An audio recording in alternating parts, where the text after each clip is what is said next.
We are now live. We are live. Okay. Welcome everyone to a special meeting of Lambton County Council, September the 16th. And I would ask the clerk to call the roll, please. Good morning. Good morning. Councillor Arnold? Present. Thank you. Councillor Bird? Present. Thank you. Councillor Bushy? Here. Thank you. Councillor Bradley? Councillor Broad? Present. Thank you. Councillor Cook? Present. Thank you. Councillor Ferguson? Present. Thank you. Councillor Hand? Councillor Loosely? Present. Thank you. Deputy Warden Marriott? Present. Thank you. Councillor Miller? Present. Thank you. Councillor Napper? Councillor Romboats? Present. Thank you. Councillor Stark? Present. Thank you. Councillor Veen? Councillor White? Present. Thank you. And Warden Weaver, we have a quorum. Thank you. At this time, item number 4 on the agenda is an update from our Medical Officer of Health, Dr. Renner. Welcome. I believe you're ready to go there. Other than being on mute, there you go. Welcome. Thank you, Warden. Can you hear me? Yep. Yes. Okay, great. Perfect. Well, good morning, everyone. I'll give you a brief update and a couple of issues that were that came in as questions I'll handle. The first update is we haven't had any more cases in the last 24 hours, so we're still at 343. There have been 2 additional recoveries, so we are at 316. No active institutional outbreaks, and as we've said, ongoing planning for school reopening or working with the schools now that they have opened, and health sector planning regarding, cough and cold and flu season and how that mixes in with COVID. 2 questions that came in that I'll take up here. One was about the guidance for Halloween as an upcoming event that's happening, and so whether or not we would have specific guidance on that. So just to advise you, Lambton Public Health will probably not be putting out specific guidance around Halloween because I'm aware that this issue is being worked at the federal and provincial level. And because there's a specific deadline for it, I anticipate that guidance would come out in advance of that day, which we would then link to and promote so that people can have as safe a Halloween as possible. Just if people are looking for some kind of guidance on it in advance of that, I would say that, remember that Halloween is one night among many, many nights that we have to get through with COVID.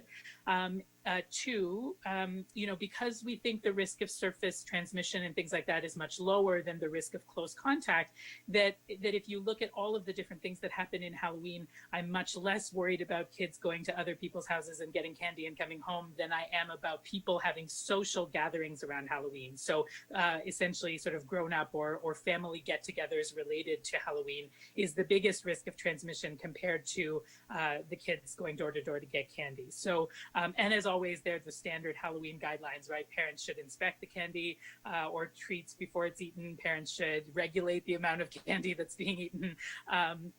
And also, of course, if your child is sick, it's not a good time to send them out for Halloween. And if you have a sick person in the household, not a great time for you to be putting out candy. But other than that, there's not going to be, I don't know what the federal guidance or provincial guidance will say, but just keep in mind that the biggest risk is not really the kids going out to get candy and more the parties or other social gatherings that would happen around that. The second question that came up was really about the opening of some community organizations and what's the pathway or the process for that. So I think that's a 3-step process. The first step is check to make sure that your setting or organization is allowed to be open under the current guidance, but I believe with stage 3, there are very few that are not able to be open at this point. The second is look through the provincial guidance documents for guidance that is specifically related to your setting to make sure that you're following that. And then the third is any organization that's seeking to move forward or open up some activities or whatever should really be doing its own organizational risk and preparedness assessment before they open up to make sure that they feel comfortable opening up. So it's kind of a 3-step process to opening up your organization. And I think a while ago we did distribute to municipalities a guide for how some organizations could approach that, especially nonprofits and organizations that are run by the municipalities. It's a little toolkit that you can use as an optional resource to go through to see if that helps in your decision to open up certain facilities. So I think that those are the things I needed to cover, and I'll leave it there as my update. Okay. Are there questions for Dr. Renner?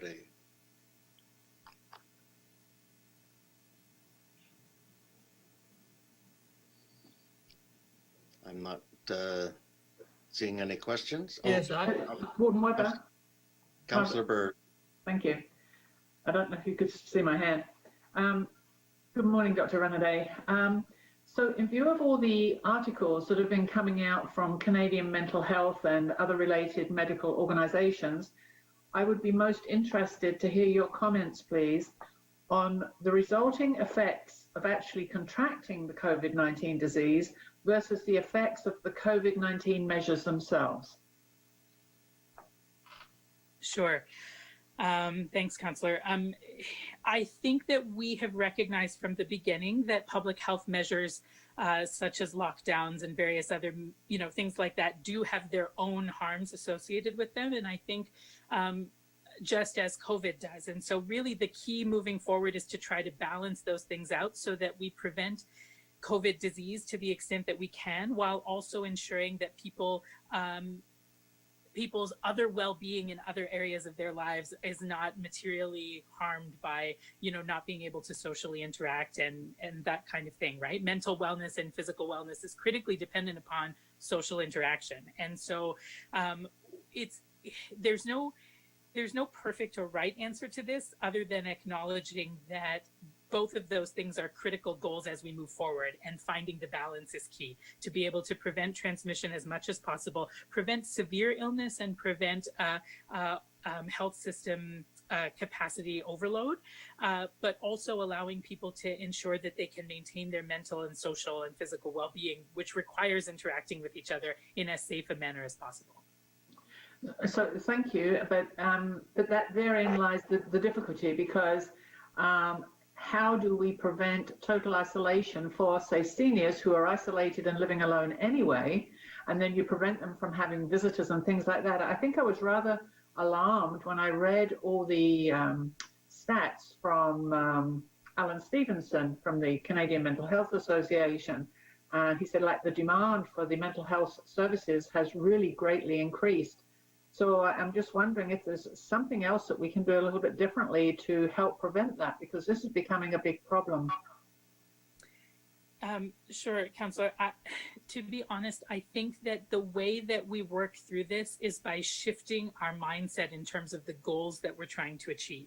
And as long as our mindset is focused on preventing every single case and having zero transmission, then the only options to you become everybody locked down, don't go see anybody, stay indoors, don't do anything, right? And if we can successfully move our collective sort of community and provincial mindset and federal mindset to let's find a way to have low grumbling transmission be acceptable in order to enable people to have social contact that is as safe as possible by being sort of limited in duration, limited in proximity, and those kinds of things, right? So there's no, it sounds like there is an ongoing tension here about, well, if we want to be 100% safe, we have to really lock ourselves down, but that also has harms. And I think now we have to start accepting that maybe there is no 100% safe, because 100% safety has its own harms associated with it.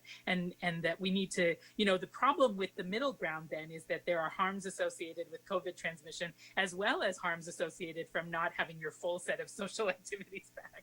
So it's almost like when you get to that midpoint, it feels a little bit lose-lose, because nobody's getting everything that they need. No, and I agree with you. I know it's a difficult situation to try and balance, but when you see the numbers on the demands for the Canadian Mental Health Association and related organizations, when you see those numbers increasing, then I think we really have to look at something on the other side of where we can relax up the tension and the directives a little bit to try and reach as best we can that happy medium. I Thank agree. you. Thank you. Councillor Stark. Yes, thank you, Warden. I don't know if this is a question for you or for Dr. Renner, it's important, I think, that Dr. Renner hears this question. And that is, I was very pleased to see the scheduling of this particular meeting in between the AM and the PM committee meeting. And this question goes back to my request for a regular or special meeting convened of the Lambton Board of Health. Do you see, I am concerned that after the doctor's comments and continued comments about kids going back to school, I do fear a second wave. I fear a spreading within the school system and whatever that will result in. So my question is, do you envision this particular time slot, 10 a.m., in between the two committee meetings, as the potential for regular Lambton Board of Health meetings moving forward? I guess that hasn't been considered. It can be. I would say we could either have that at between the meetings or become a part of our regular council meetings.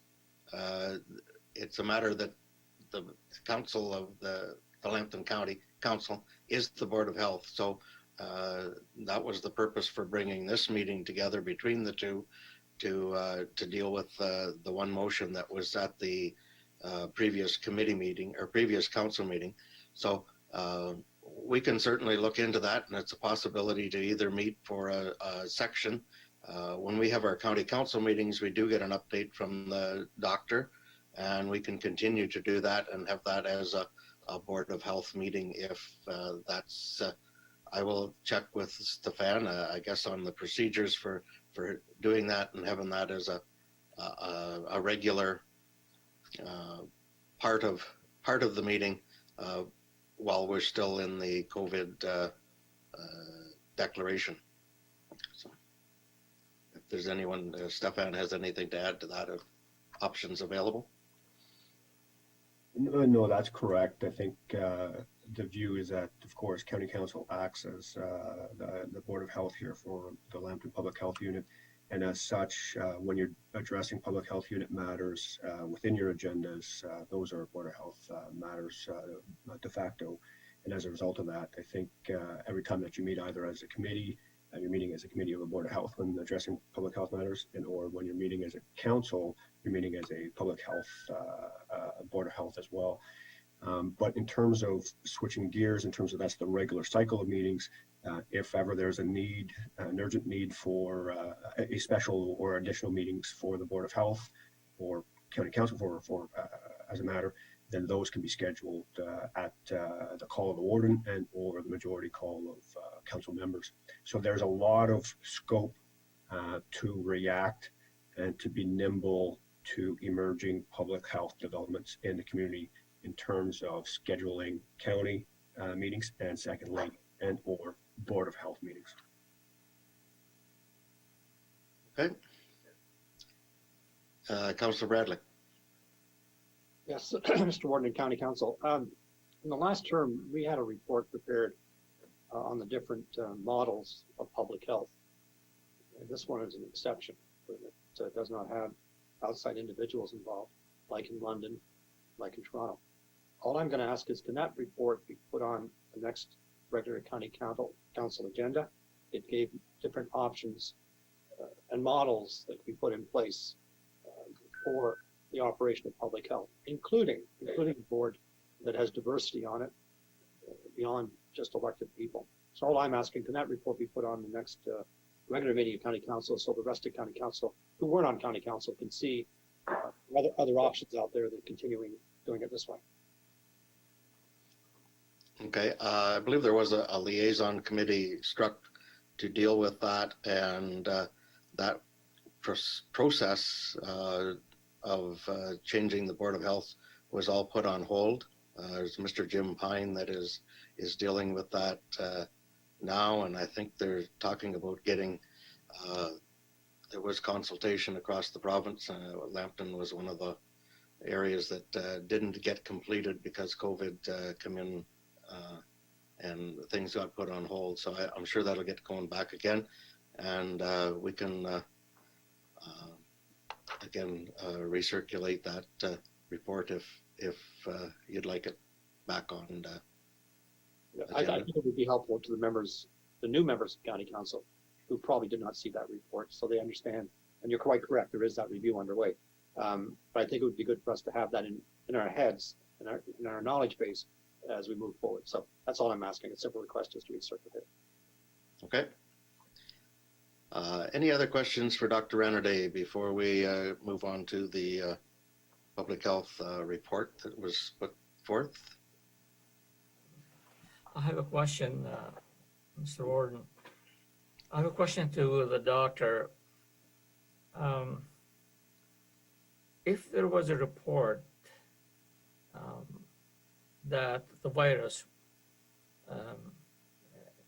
happened in my area, say on the north side of Lakeshore Road, would you say that would be a good idea for you to say, look, you know, there is an area in the city where you have to avoid the virus, and that is north side of Lakeshore Road, or the west side, or the east side of Sarnia, or the west side. I think if you announce it, and I think that people will be agreeable to that, will give support to that area, and they might avoid it. Do you think it's a good idea to announce where the virus is? Yeah, thanks, Councillor. It's a good question, and I actually think that your question reflects sort of how should I put this? I think that many people would easily think that. I think it's a reasonable thing to think that, oh, if I only knew where it was, I could avoid it, right? And I think your question implies exactly why it may not be such a good idea to identify those areas. Because let's say I were to say that there is a case in this area, north end of Sarnia, right? It's, for example, just because it was in your question, I think the implication becomes that the north end of Sarnia is somehow more risky than the south end. And I'm not sure that identifying cases in that way actually reflects that reality. Because, for two reasons. One, by the time we get the test result, what we're actually telling you is actually where the virus was and not where it is. So it becomes challenging for me to say that because we received a test result today, that the area in which that test was located is of greater risk today than another area where we didn't identify a case, right? So that's the first thing. The second thing is that as a result of that communication being misinterpreted, that there is somehow an elevated risk in this particular area versus another area. One of the concerns I have is that people or groups or organizations in that area will be unnecessarily burdened by people avoiding that area. And also that other places may seem relatively safer that actually are not. And so people would say, oh, thank goodness I'm not over there. I don't have to do the things that I'm actually supposed to do that will keep me safe because the virus is over there somewhere. And I think that's something that we've been talking about from the very beginning, that in fact we have to, in order to successfully achieve reductions in viral transmission, we have to presume that the virus is across the county and use the data that we generate really just as an epidemiologic overview rather than as a proxy for the real risk that exists. I think that, thank you for that. I think that's explained very well in the September 16th report that we're about to get to. Councillor Rumbouts, Councillor Bird, and Councillor Bradley. Councillor Rumbouts. Dr. Renner, can you please outline some of the issues that are surrounding the diagnosis of COVID-19? For example, a senior who has recovered from it may have a difficult time finding a long-term care home. Is that happening? Like I've heard that that's happening within Lambton County.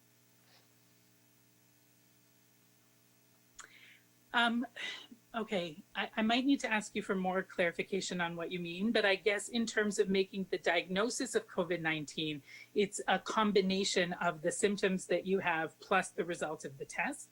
I think what we're seeing is people getting tested much later in disease after they've already been identified with disease.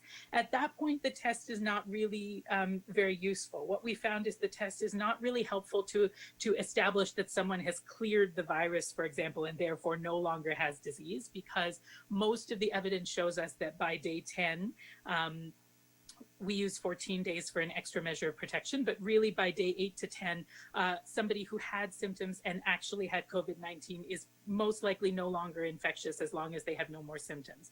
And what's happening is that people with known COVID disease are being tested 3, 4, 5 months later. Those tests are coming back as positive and being inaccurately interpreted as this person has COVID-19, when in fact the interpretation is that the person had COVID-19 and is no longer infectious. So that might be driving some of the things or stories that you might be hearing about people ineligible to go to long-term care because they're supposed to have a test result before they are admitted to long-term care that says that they're negative. And if they were a positive case before, sometimes people will still test positive for weeks to months after that initial test. Okay. Thank you. Councillor Bird. Thank you, Warden Weber. Dr. Renner, I know that you, in your response to Councillor Bushi, you talked about the numbers and the confidentiality.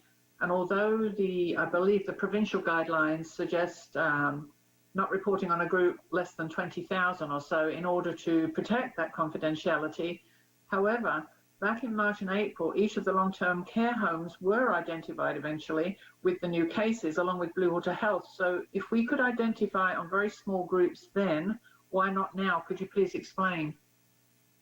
Yeah, it's a really good question. And Councillor, I think that it's the valid question as to whether we should have even reported it then. So, it's important to go back and say, was that a reasonable level of reporting in terms of the potential to identify people? One of the, how should I put this? One of the differences about reporting on another healthcare institution is that that other healthcare institution is also bound as a health information custodian not to reveal any further details, right? So that's one piece.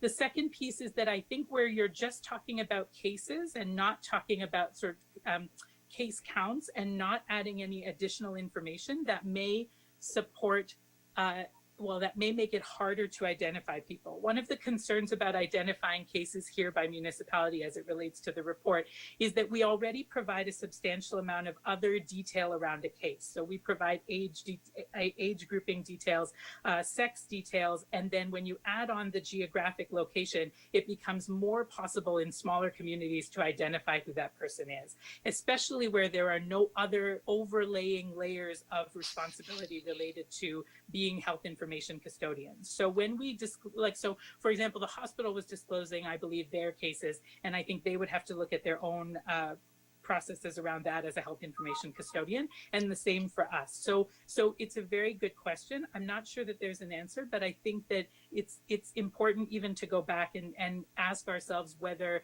the reporting that we did at that time enabled any identification and whether we should revisit it. So thank you. And just an additional point. So going back to when you did identify specific facilities, etc., have you personally noticed that has anybody reported any adverse effects in the communities of those facilities because you reported it that way? Good question. Councillor, I am not aware in that setting of instances where we were notified of harms related to reporting in the way that we did. I am aware of instances in the community of people who, when they have either self-identified or been identified, that there have been harms related to that, the ability in a neighborhood or a community to say, oh, somebody else might have this and they're near me, compared to in an institution where care was actually actively being delivered to a person with COVID. Thank you. Yeah, because I did notice, I read some reports from different areas outside of our county, but going between here and Strathroy and north and south of that, where different retail outlets made their own specific announcements. So food chains, different places like that, to say some of our staff have, been tested and tested positive. So I guess outside of the public health unit, if organizations are doing their own individual reporting, then the whole picture gets a little bit confusing, doesn't it? Yeah, and I think the distinction here is that organizations can choose to disclose what they feel is necessary based on the limitations and legal obligations that they have. Many of those organizations are not health information custodians the way public health and healthcare providers are. Okay, thank you. Okay, so with Mayor Bradley is still to speak, but we're actually speaking to the report that is that we're dealing with without it being put on the table for discussion. But I'll allow Mayor Bradley or Councillor Bradley to speak it, but then I think we need to have a motion to put this on the floor for discussion. Mr. Warden, I'm happy to do that because my questions are related to that report. So I'd be Move that it's tabled, and I would move that it be lifted from the table for discussion, which is Okay. really in that report option 2. Yes. As your seconder for that to raise this is Councillor Arnold. Thank you. Any other discussion? All in favor of that lifting it from the table? Thank you. That's carried. So we will be dealing with this report now. Basically, the discussion that we've just had. And there are 3 options that the put forth. Any other discussion regarding this report? Does Dr. Renner have anything to add to this? I know we have discussed basically some of the things that are in the report.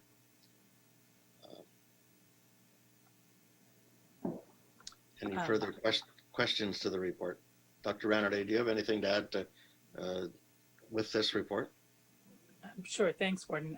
I am not much, just really the idea that, I think that we understand why people might want access to information by geography. And I think the report and the options included are really an attempt to balance how can we do that while also meeting our obligations as a health information custodian. So that's really the background and context.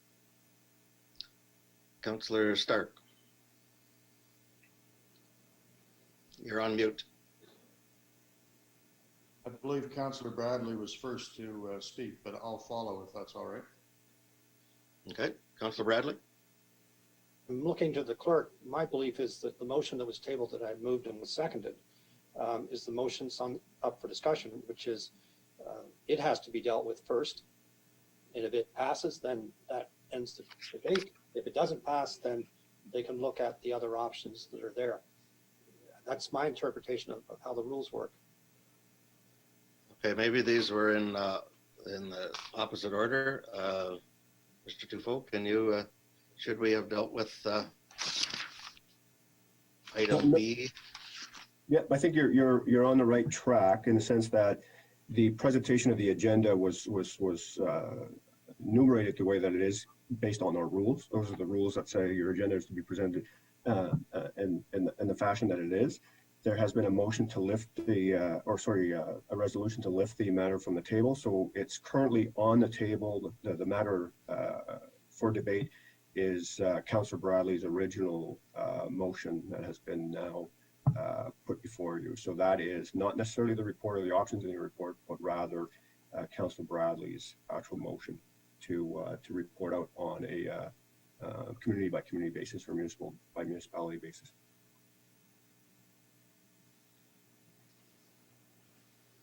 Okay. I'm sorry, I'm a little confused. We need to vote on lifting this from the table now. We already did.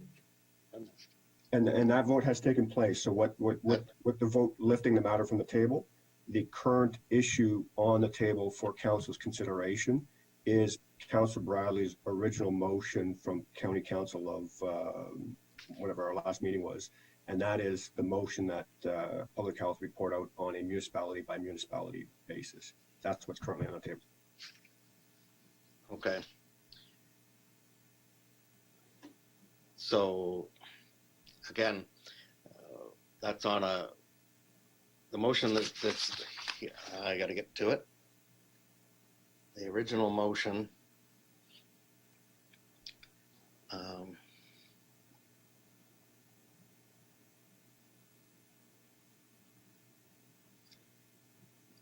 From Bradley and White that Lambton Public Health disclose the number of COVID cases in each municipality to the public on a weekly basis or in each community. And that motion has been lifted from the table. We do have a further report to that we have had some discussion. So is there any questions on the motion? Because the motion is still before us that it be provided on a weekly basis in each community. Councillor Bradley and then Councillor Rumbout. I'm not going to belabor this. I've raised this issue for months. I think it's all about public openness and disclosure. I do have one question for Dr. Rondi about something in his report, but I just want to point out to you, this is not unique. Our neighbor to the east, Middlesex London Health Unit, if you go on their website, they have listed the cases in London, the cases in Strathroy-Caradoc, Thames Centre, 7, and then there's a couple like Adelaide Township and Newbury where there's no cases. And they're doing this on a regular basis. They update it every day at 12 noon. And so I don't see the panic in the streets there that some have suggested could be out there. It's not specific to individuals. It just generally talks, and I think it just generally talks about what's happening in communities. And I think that's really important for the people of Lambton County to know. I did have one specific question to Dr. Ronde. In your report, you talk about, and I presume this is not about communities being identified, but you talk about individuals. And you talk about stigmatization and denial of access to necessary services, threats and other harms to their physical and mental well-being. Are those local cases? Are they Ontario cases? I just haven't seen that type of information out there.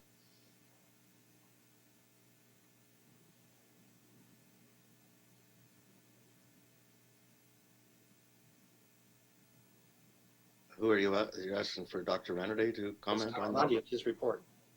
Yep. It's under options for consideration, and it's got a whole list of things here that have occurred. I'm just looking for where was that? Which cases are those? I couldn't find them in media reports. Point of order, Warden. Aren't we still dealing with the motion first, and then we would deal with the report afterwards?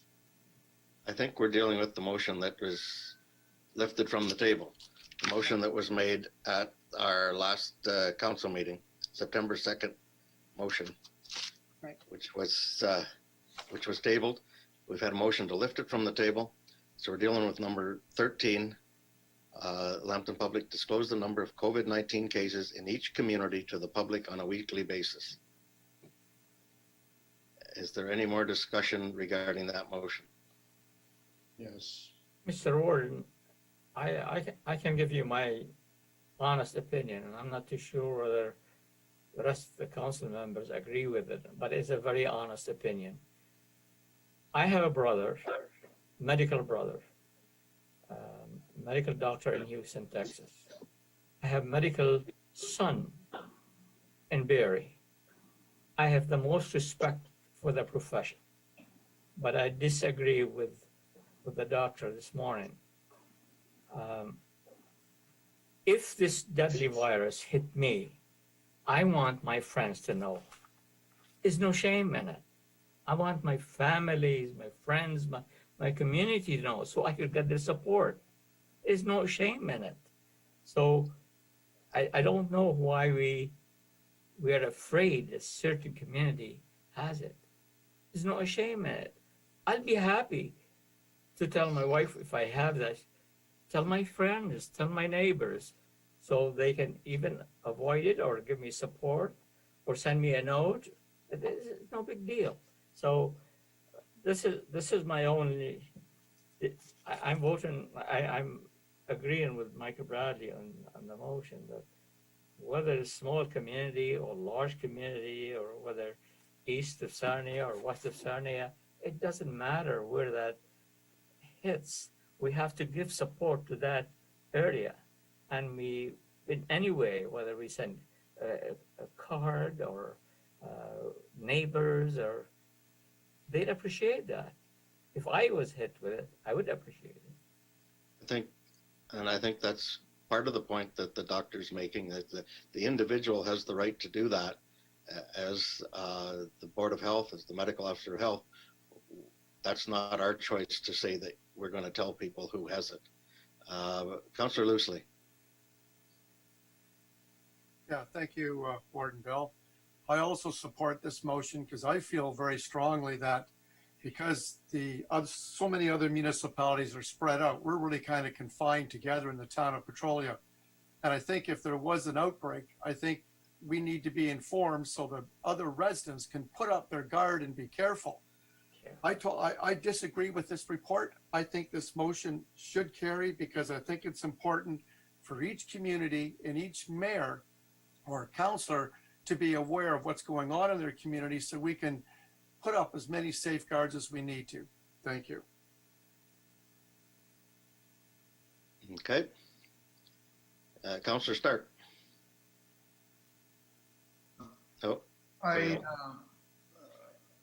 I voted for this motion originally, but now that I see this report, particularly option 3, and I think of the metro area of Sarnia, Point Edward, I think it would be helpful if, as Councillor Bouchy indicates, that an area such as West Sarnia / Point Edward was defined more closely or more specifically as West Metro Sarnia, Point Edward, and East, so that the 20,000 identification quadrant or quantity, population quantity, could further define Sarnia, Point Edward,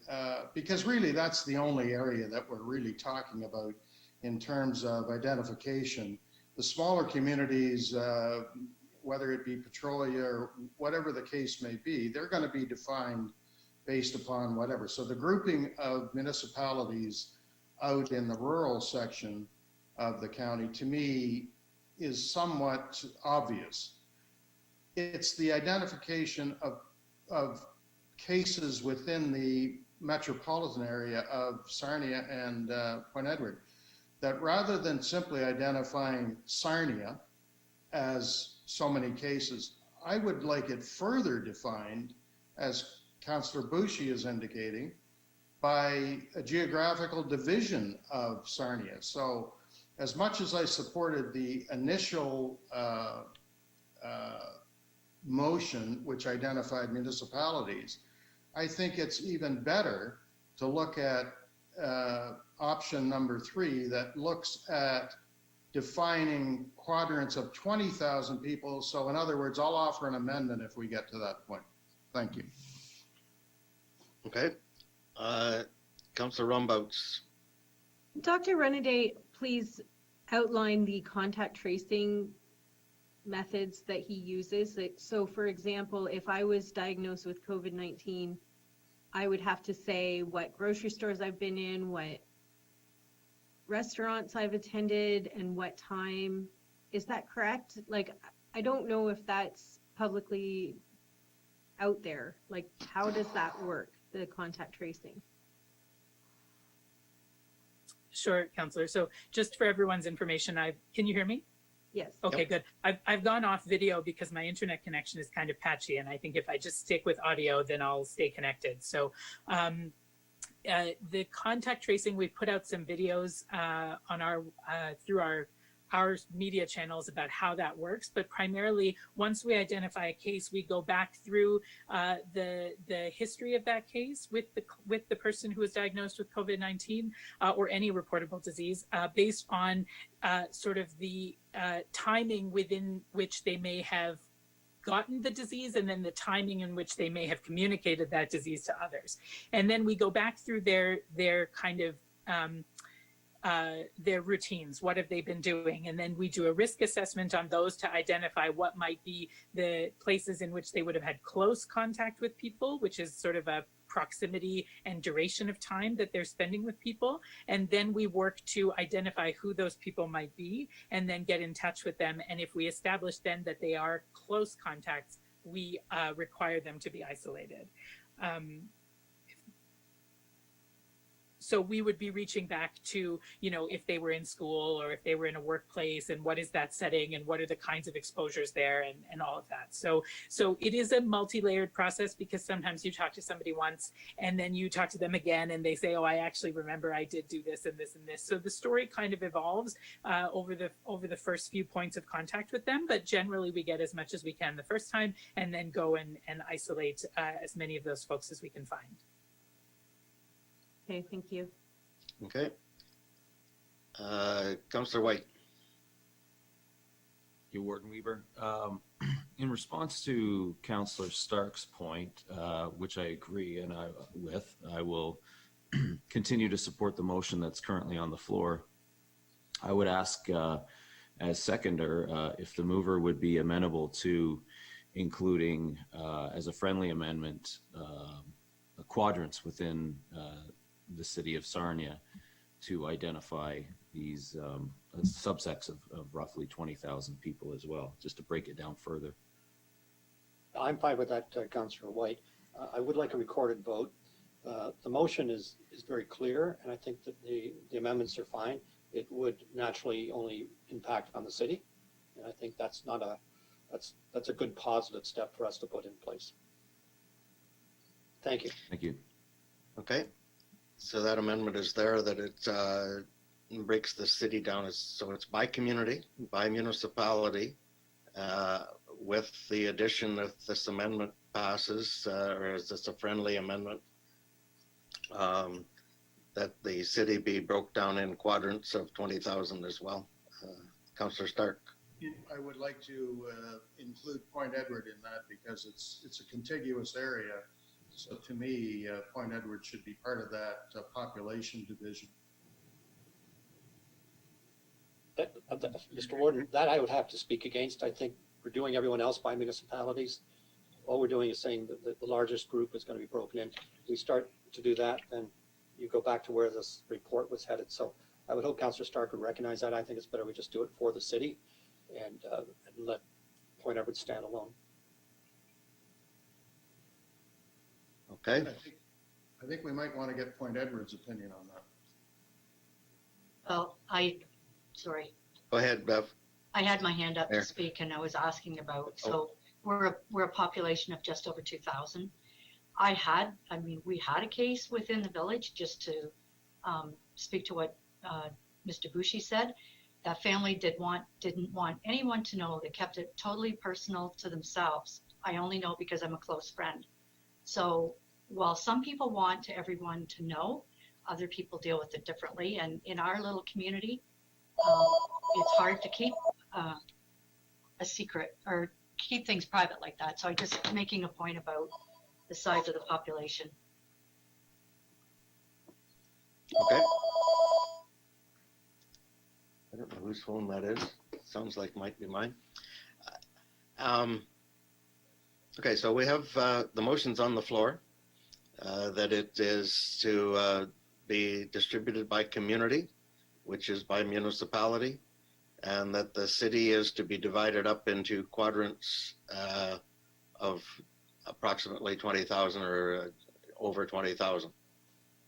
Any other discussion on that? Are we clear? And it's been asked for a recorded vote.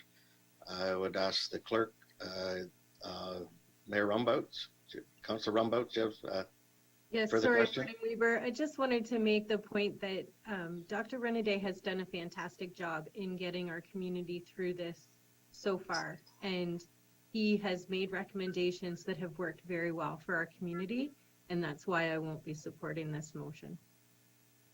Because I trust that he can lead us through this. Okay.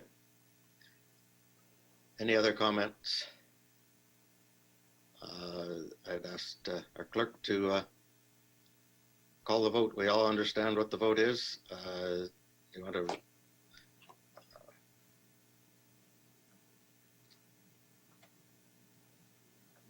Right, so the motion on the floor was requested by Councillor Bradley for a recorded vote. I just pulled the name out, and we have Warden Weaver to start this vote. No. That's a no, and we will continue on with Councillor White. Yes. That's a yes. Councillor Arnold. No. That's a no. Councillor Bird. Yes. That's a yes. Councillor Bouchy. You're on mute. You're still on mute. Councillor Bouchy.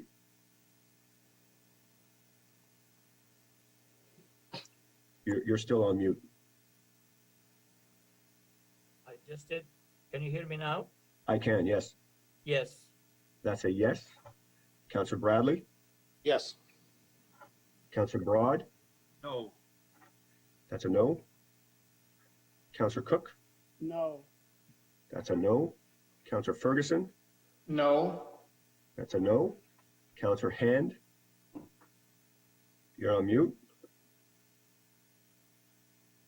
Sorry, no. That's a no.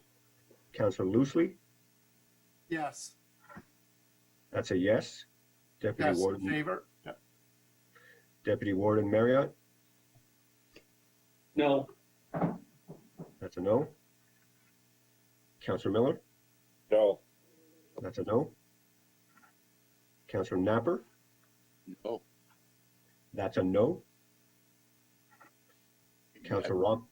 Sorry, Councillor Napper. Is a no. It's a no. I have you recorded as a no, Councillor Napper. Councillor Rombouts. No. That's a no. Councillor Stark. Yes. That's a yes. Councillor Veen is not here.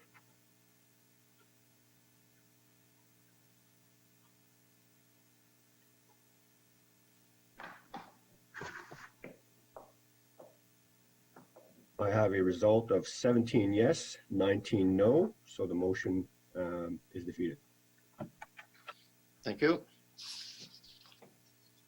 We'll go back to the report that was prepared.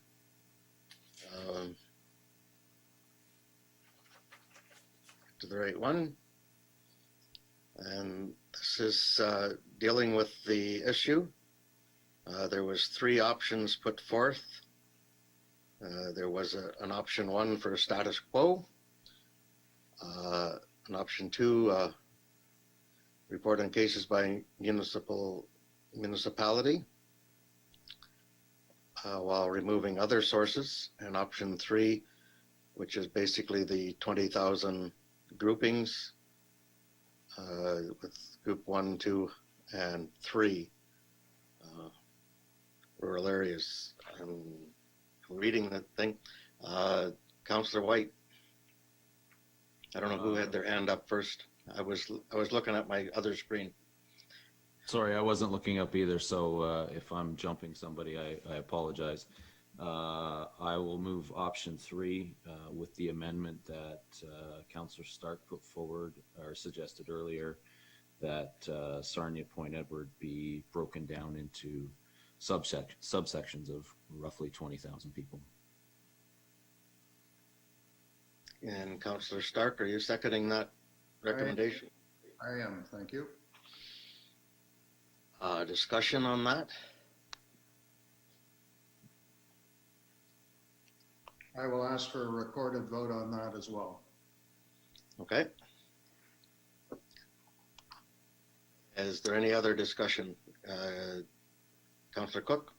Thank you. Just as Councillor Rombout had said, Dr. Renner has led us through this all the way before without changing anything at all. We're surviving. We're getting through every day. So I don't think we need to know any more than what we need to know right now. Status quo works for me, which is option 1. So I will not be supporting any motions going forward. Thank you. Okay, Councillor Stark. Yes, as indicated in my questions to Dr. Renner, I am very concerned about the impending next couple of weeks, months, as it relates to school openings.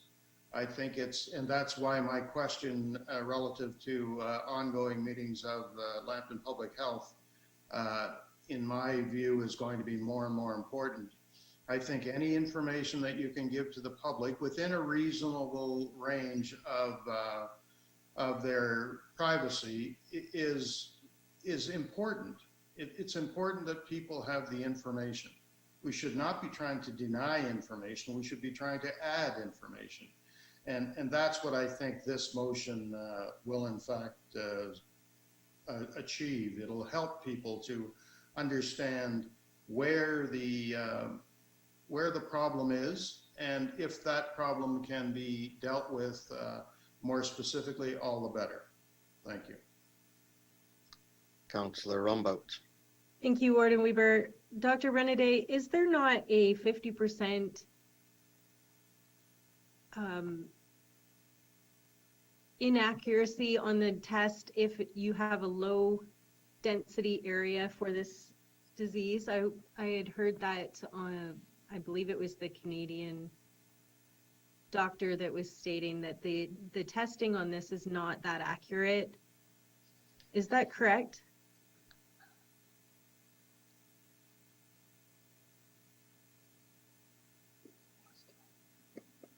Dr. Rennerday, are you available to?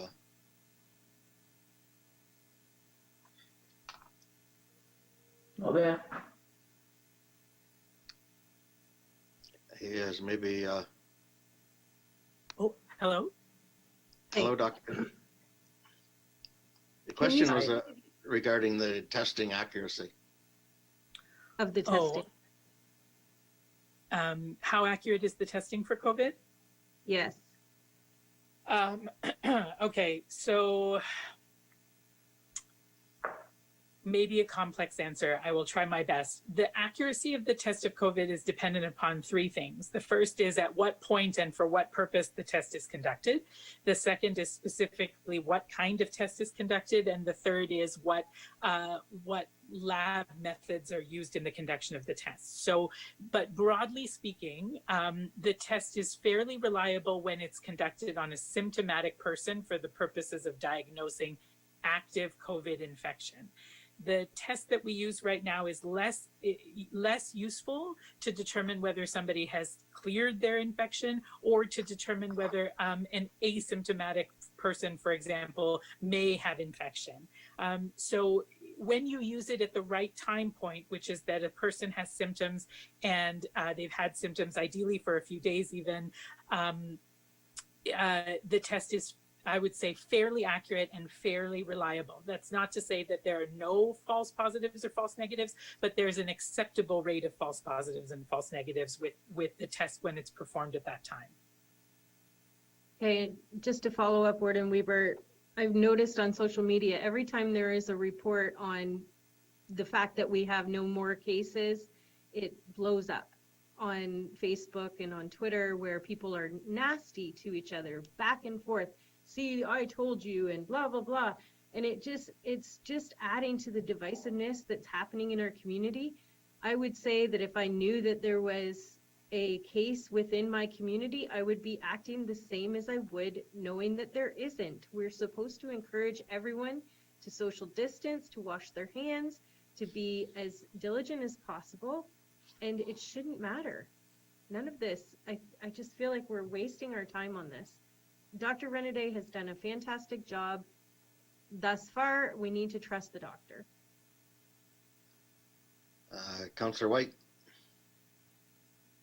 Thank you. I don't disagree with some of the comments made by my colleague just now in regards to Dr. Renaday's leadership and how some of this plays out at the ground level. But many of us do see things, as Councillor Rombouts points out, that people are quick to interpret data basically skewed to their own bias.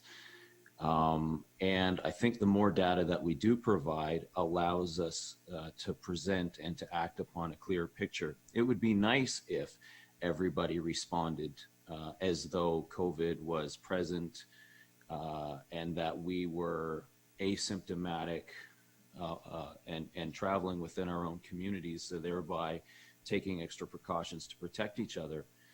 However, some of us at the lower tier municipalities opted to take further measures, which includes face coverings, because at the ground level, we weren't seeing necessarily the same care and consideration for others that we would hope that we would have if we would just all assume that we were asymptomatic and potentially spreading this around. So I think what happens is, and again, this is my opinion and my view, that sometimes when a certain area is symptom-free and COVID-free for a certain length of time, then there becomes this complacency. And that's the way I see it right now, and that is my fear. Again, it would be nice if we all played as though COVID was very serious and present at all times, but I see complacency popping up, and that's why we see the outbreaks, in my opinion, like we're seeing in London right now and like we're seeing in some of the major centers, because people are growing fatigued of COVID, they're growing fatigued of these measures, and they're becoming complacent. And at least if occasionally we identify us as a positive case occurs, hopefully very seldom, but as we do, it reminds people that this is very real and it is present and it is a serious health threat to those that surround us. So I think this is a way to combat some of the complacency, because we can feel distant, especially in an isolated community where we're far from the urban centers and we think we've got it under control. And therefore we're, maybe not being terrible people, far from it, but believing that we're safe enough to perhaps engage a little further in activities that we've been told are less than safe at this time. Okay. Any other questions or comments? The motion is on the floor for option 3 with the amendment to further divide City of Sarnia into quadrants, approximately 20,000.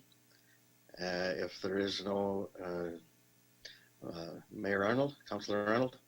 Thank you, Warden Weber, members of the County Council. I believe the motion is in similar vein as what Dr. Renner had proposed and made the recommendation towards us. The only thing missing out of his recommendation is the further breakdown of the 20,000 groupings around the city, and of course including Point Edward. So I believe it's in the same principle way that Dr. Renner has offered this, and if that makes the folks from the city feel better, then I'm okay with that too. So I think that there's a lot of work put into this to try and make sure everything was balanced out at that 20,000, which seems to be the magic number throughout the province that they're trying to do.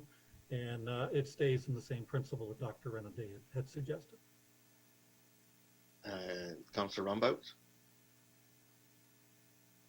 Can I get confirmation that option 3 was Dr. Renner's suggestion or recommendation? Because I believe that was the recommendation on the report, but it was not coming from Dr. Renner.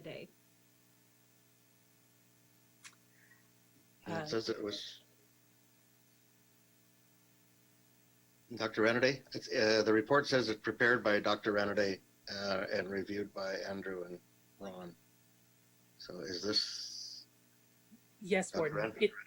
Yeah, Warden and councillors, it is my report, and I'm essentially the purpose behind the report is to recognize that municipalities would like some greater information and detail about cases in their area, to try to balance that with the requirement not to identify individuals. And then each of those 3 options that I've proposed in the report would meet those requirements to my understanding. And so any of the options that you choose are reasonable from my perspective in terms of providing information about cases while also protecting privacy of individuals. Okay, thank you for that clarification. Okay. Councillor Stark has requested a recorded vote on this matter, I believe. Ask the clerk to call the vote. Just before we do that, I guess it's asked also in option 3 is to identify, I guess, the areas, whether it be Armstrong or Lambton, east, northeast Lambton, southeast Lambton. And I guess staff will work on that, on where the boundaries are and what, do a mapping to follow that up if this should pass. So just wanted that little bit of clarification. And I would ask the clerk to call the vote, please. Thank you, Warden. It is requested by Councillor Stark that this be a recorded vote, and we will start with Councillor Erd.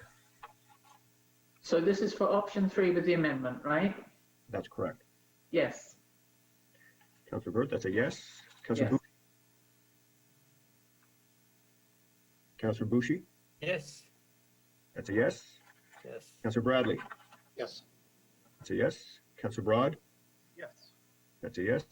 Councillor Cook, No. that's a no. Councillor Ferguson, Yes. that's a yes. Councillor Hand, Yes. that's a yes. Councillor Loosely, No. that's a no. Councillor Deputy Warden Marriott, Yes. that's a yes. Councillor Miller, Yes.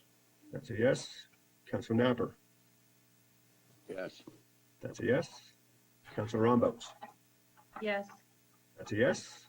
Councillor Stark, Yes. that's a yes. Councillor White, Yes. that's a yes. Councillor Arnold, Yes. that's a yes. And Warden Weaver, No. that's a no.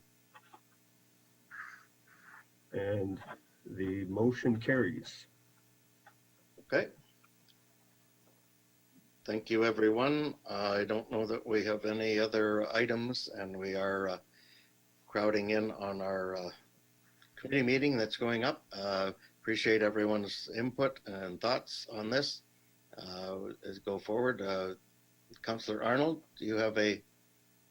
Yeah, I'd like to make a motion to receive the report as presented. I don't think we have that down, and if I missed it, that's fine.